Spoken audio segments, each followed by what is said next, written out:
Hello everyone, welcome back to my channel. तो हम यहाँ पे देखेंगे कि आज के पीटी 365 में जो नेक्स्ट पार्ट है, जो हम पॉलिटी एंड गवर्नेंस का डिस्कस कर रहे हैं, तो उसमें हमें कौन सा देखना है। पहला है सेंटर स्टेट रिलेशन, तो इसमें देखना है रिफॉर्म इन 7 शेड्यूल के बारे में। ठीक है, अबाउट 7 शेड्यूल हम देखेंगे। Article 246 provide distribution of power and responsibility of state and central government. ठीक है, पावर और रिस्पॉन्सिबिलिटी की बात की जा रही है स्टेट एंड सेंट्रल गवर्नमेंट की। तो इसमें है it specify role and responsibility. 3 list किसमें बात की गई है, जो यूनियन, पता है यूनियन, स्टेट एंड कंकरेंट की।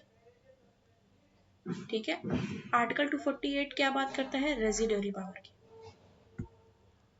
Power of jurisdiction upon subject are not mentioned in the state on concurrent list. तो ये याद यहाँ पे हो गया। देखो, पूछ सकता है ना कि residuary power mentioned in the constitution, पर यहाँ पे क्या है, residuary power refers to power of jurisdiction upon subject not mention. ठीक है, मेंशन नहीं है। ओके, अब यहाँ पे बात की गई है लिस्ट सिस्टम की यूनिटी, इंटीग्रिटी, कोऑपरेटिव फेडरलिज्म की बात करता है, provincial autonomy, balance economic development. ठीक है, रिस्पॉन्सिव गवर्नेंस की। अब यहाँ पे इवोल्यूशन ऑफ 7 शेड्यूल की बात करें,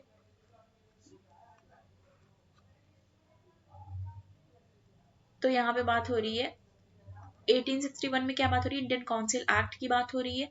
1882 में Lord Ripon resolution introduce elected municipal council and rural district. तो लॉर्ड रिपन याद रखना है, क्योंकि हिस्ट्री में भी हमने, मॉडर्न हिस्ट्री में भी लॉर्ड रिपन के बारे में पढ़ा है। तो इसमें बात हो रही है लॉर्ड रिपन रेजोल्यूशन की, जिसमें कहा जा रहा है उन्होंने इंट्रोड्यूस किया Lord Ripon resolution introduce elected municipal council and rural district board. ठीक है, फिर 1909 की आएंगे, गवर्नमेंट ऑफ इंडिया एक्ट 1909। इसमें बात की जा रही है empowered provincial council enabling more Indian representation. तो ज्यादा इंडियन रिप्रेजेंटेशन की बात वहां पर करी गई थी, क्योंकि पहले ज्यादा कौन थे, ब्रिटिशर जो ईस्ट इंडिया कंपनी की तरफ से थे वो रहते थे, पर इंडियन रिप्रेजेंटेशन की बात यहाँ पे करी गई। आर्टिकल 99 सॉरी, ये ईयर की बात हो रही है, आर्टिकल नहीं। ठीक है, 1919 में क्या हुआ, गवर्नमेंट ऑफ इंडिया एक्ट 1919 आया, जिसमें क्या कहा गया, relax central control over province by demarcating and separating central and provincial subject. तो सेपरेट किया गया यहाँ पे सेंट्रल और प्रोविंशियल सब्जेक्ट को। ठीक है, फिर यहाँ पे है government of India act 1935 laid down the scheme of distribution of legislative power into 3 list which has retain into Indian constitution. तो ये यूनियन लिस्ट, 3 तरह की लिस्ट है, union, state and concurrent. Union list की बात करें तो उसमें डिफेंस ऐड है, फॉरेन अफेयर्स और रेलवे एंड बैंकिंग। ठीक है, यहाँ पे देखो दिया हुआ है defence, foreign affair, railway and banking है। लिस्ट 2 में public order policy, police, public health and sanitation है। ठीक है, 61 है आइटम्स इसमें अभी, और ओरिजिनली 66 थे। और कंकरेंट लिस्ट में both parliament and the state legislature have competence, दोनों का उस पर कंपिटेंस है। और कंकरेंट लिस्ट में भी 52 आइटम्स है।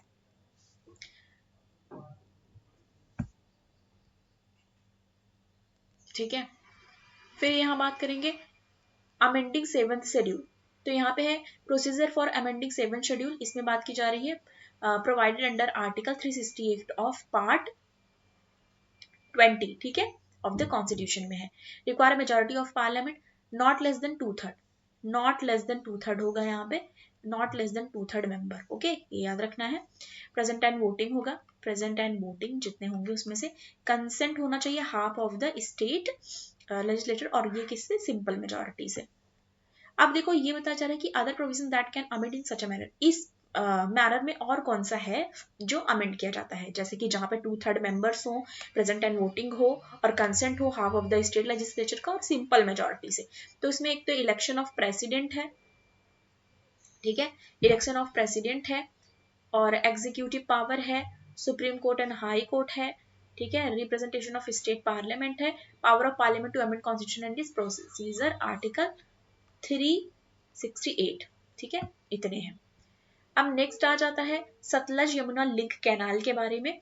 तो ये देखो, ये किसके बीच में है, ये इशू जो है कैनाल का इशू वो कंटिन्यू है, जो कि अनरिजॉल्व्ड अभी तक हरियाणा और पंजाब के बीच में है। Have failed to reach settlement over water dispute, अभी सेटल जो भी फाइनल सेटलमेंट है उस पर नहीं पहुंच पाए।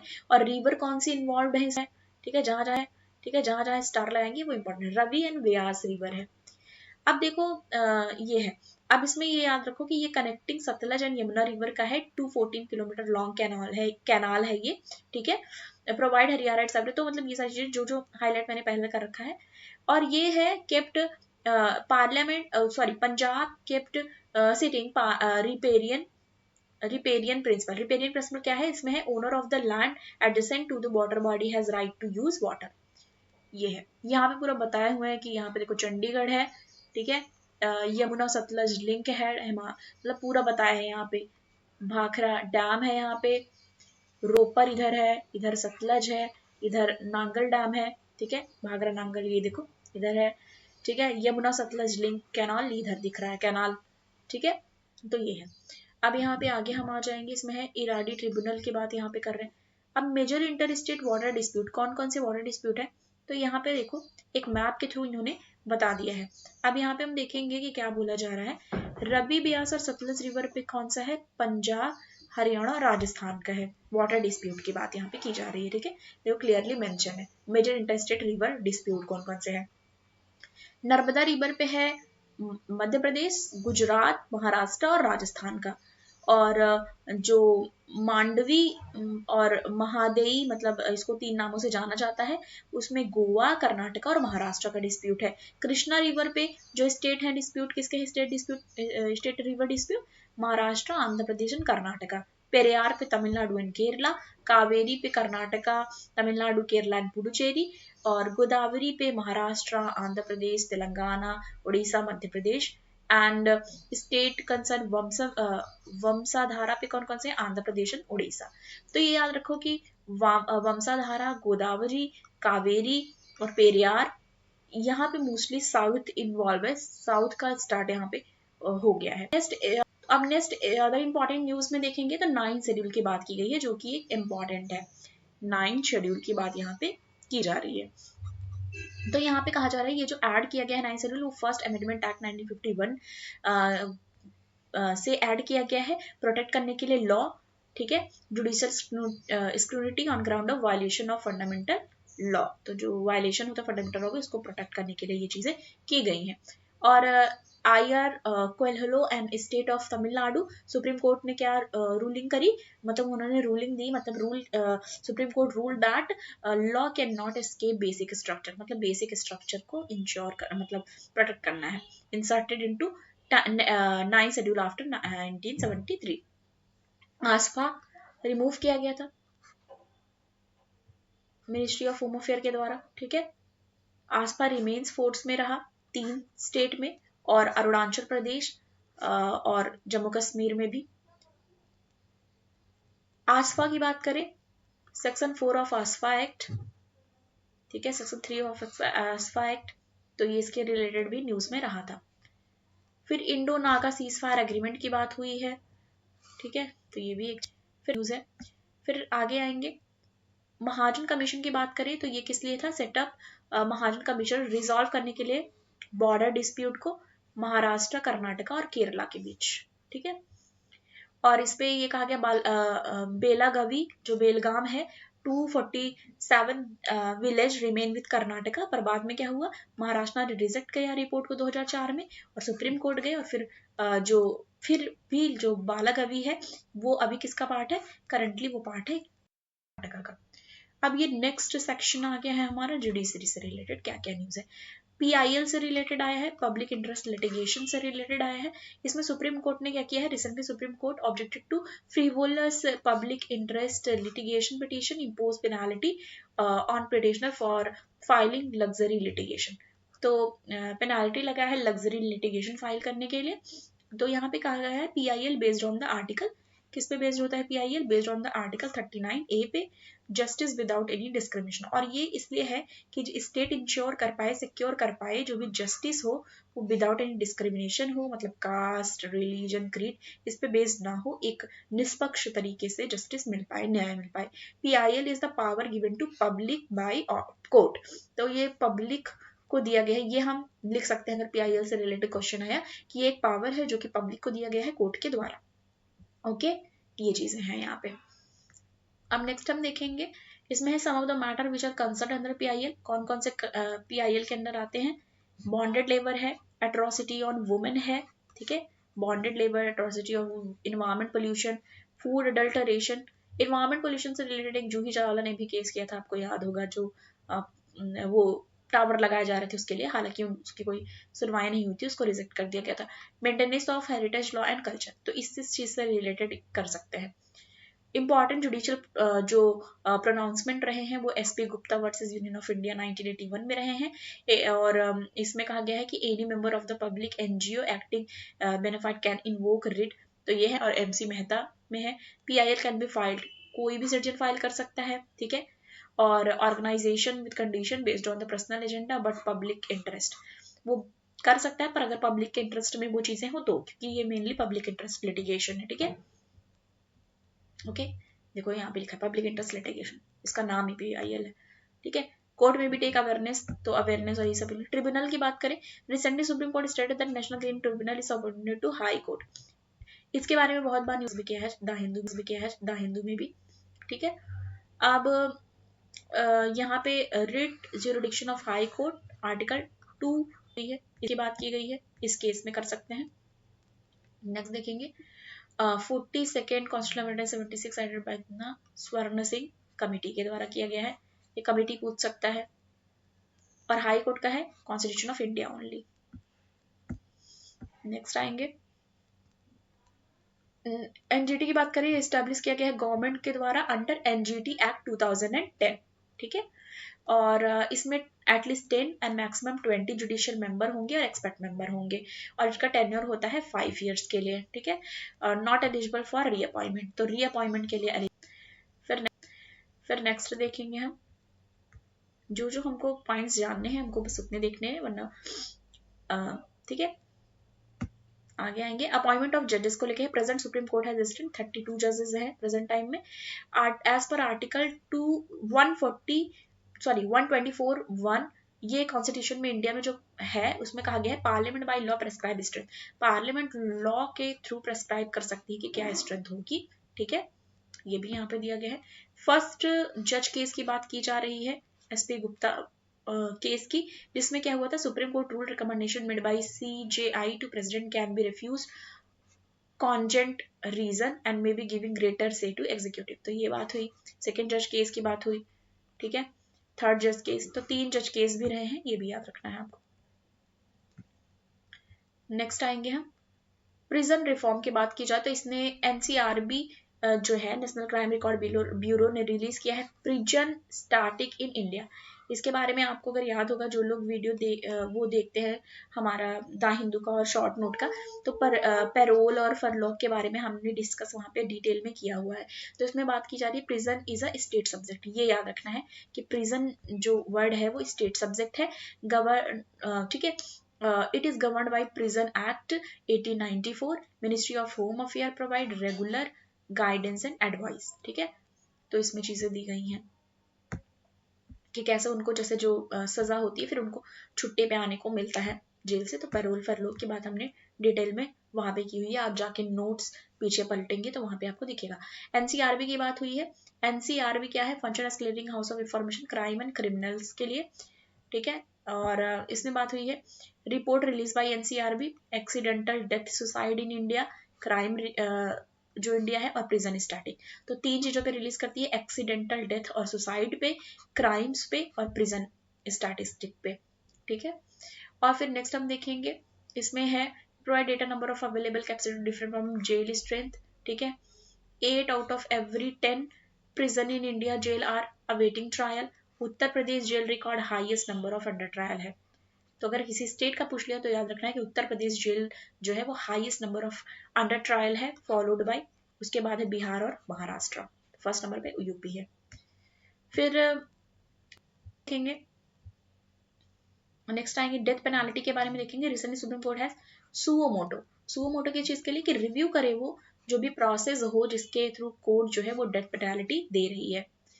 ठीक है, 7 शेड्यूल की बात की गई है जिसमें कहा गया criminal procedure and under concurrent list, और इसमें various law dealing with the death penalty. Article 21 की बात करें, no person shall be deprived of life and liberty, कोई भी पर्सन को लाइफ और लिबर्टी से डिप्राइव नहीं किया जा सकता।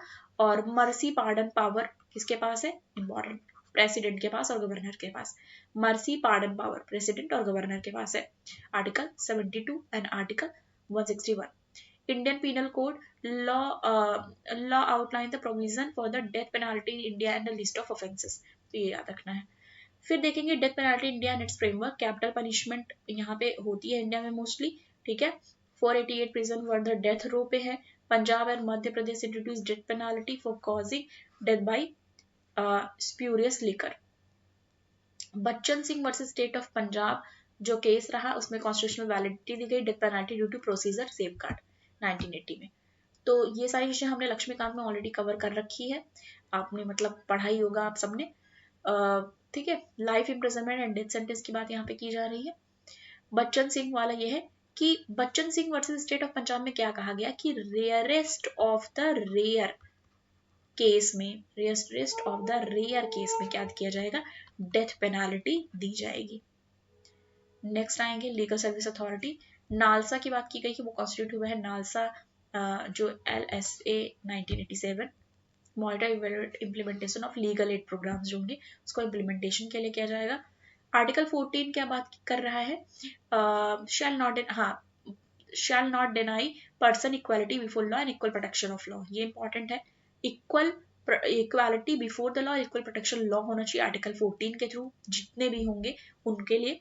ठीक है, आर्टिकल 22 क्या है, no one shall be prosecuted punish for the same offence twice, same offence के लिए, ठीक है, ट्वाइस उनको सजा नहीं हो सकती, ये याद रखना है।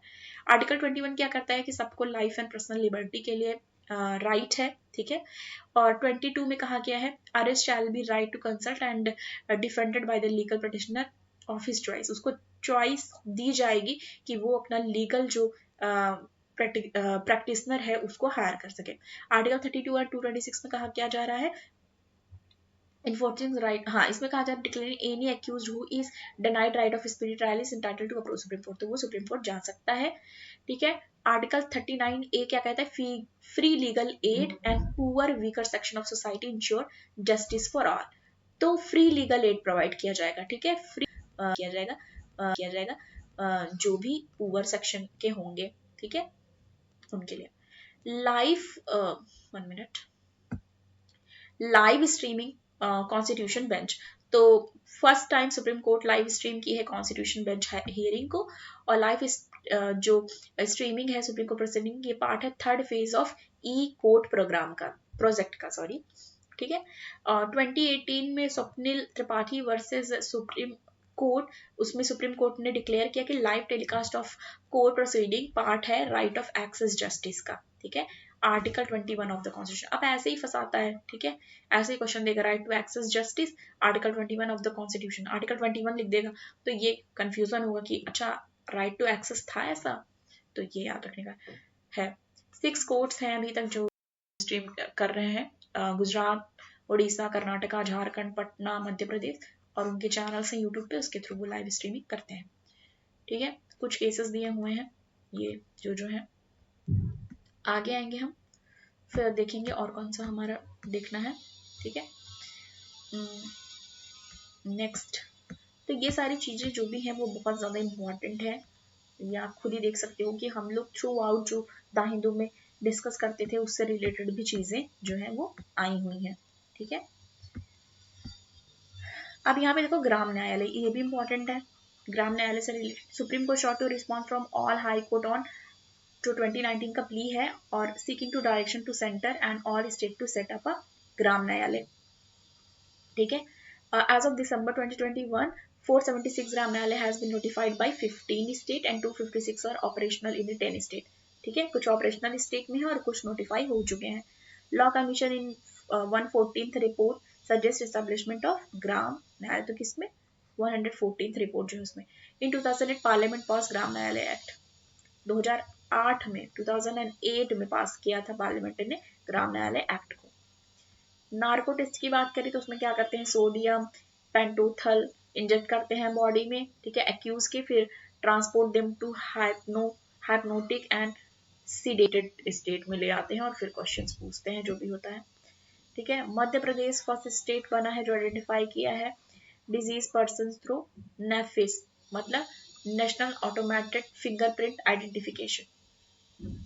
नेक्स्ट आ जाएंगे हम, इलेक्शन से रिलेटेड यहाँ पे आया हुआ है एंटी डिफेक्शन लॉ, इंपॉर्टेंट है ये आप सबको पता ही है। तो इसमें क्या है, एंटी डिफेक्शन लॉ में क्या होता है, डिस्क्वालिफिकेशन ऑफ एमएलए, जो भी क्या करता है इलेक्ट होता है, ठीक है, जिस पार्टी का वो टिकट लिया है पॉलिटिकल पार्टी का, और वॉलंटरली वो गिव अप कर देता है पार्टी की मेंबरशिप को, तो वो एंटी डिफेक्शन के अंदर आता है। और 10th शेड्यूल जो है 52nd अमेंडमेंट एक्ट का, ठीक है, वो बात करता है एंटी डिफेक्शन का। और ये डिसाइड किसके द्वारा किया जाता है, presiding officer of the house के, जो प्रिसाइडिंग ऑफिसर है वो डिसाइड करता है।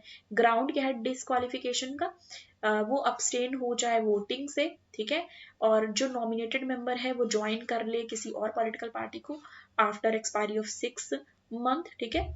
और इंडिपेंडेंट मेंबर जो भी इंडिपेंडेंटली चुन के आया, जो निर्दलीय बोलते हैं, वो चुन के आया है फिर वो ज्वाइन कर ले किसी भी पॉलिटिकल पार्टी को, तो वो भी डिस्क्वालिफिकेशन में आएगा।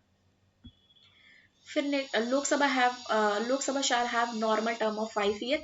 ये चीज देखो अगर आ जाए कि ये मेंशन है कि नहीं, हाँ ये मेंशन है, ये आर्टिकल 83 में कहा जाता है कि टर्म जो लोकसभा का होगा वो 5 साल के लिए होगा। आर्टिकल 85 क्या कहता है, president of India shall have power to dissolve Lok Sabha, ठीक है, तो ये भी है। Governor has power to dissolve state assembly on the advice of state cabinet, ठीक है।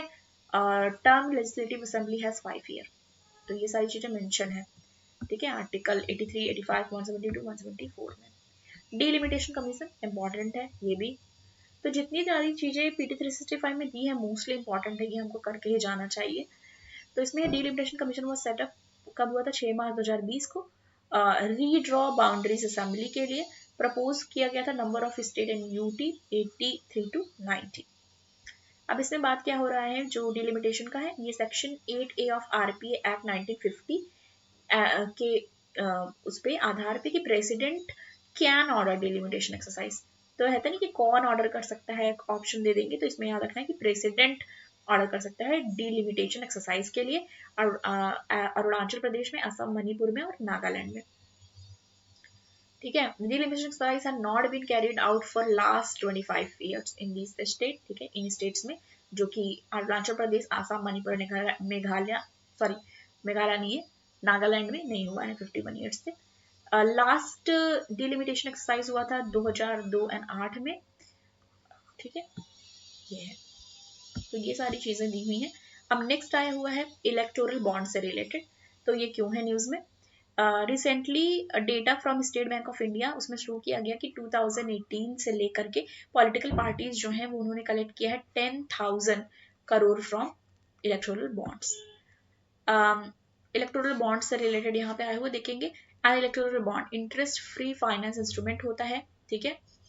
कौन परचेज कर सकता है, सिटीजन ऑफ इंडिया और a body incorporated in the country, वो परचेज कर सकता है, ठीक है।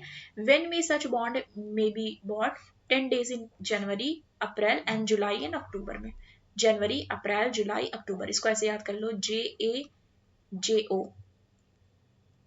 ठीक है, जोजा कर लो, जोजा से याद हो जाएगा, ठीक है।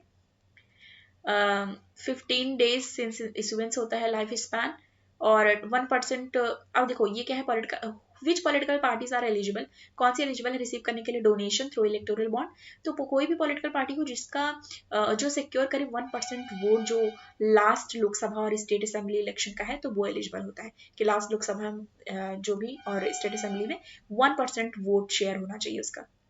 What was its announced? Electoral bond scheme announced in Lok Sabha. Electoral bond scheme was announced in Union Budget. Sorry, Union Budget 2017 और 18 में अनाउंस किया गया था। What are other feature? No limit on the number of bond. कि कोई limit नहीं है, ठीक है। There is no limit on the number of bond.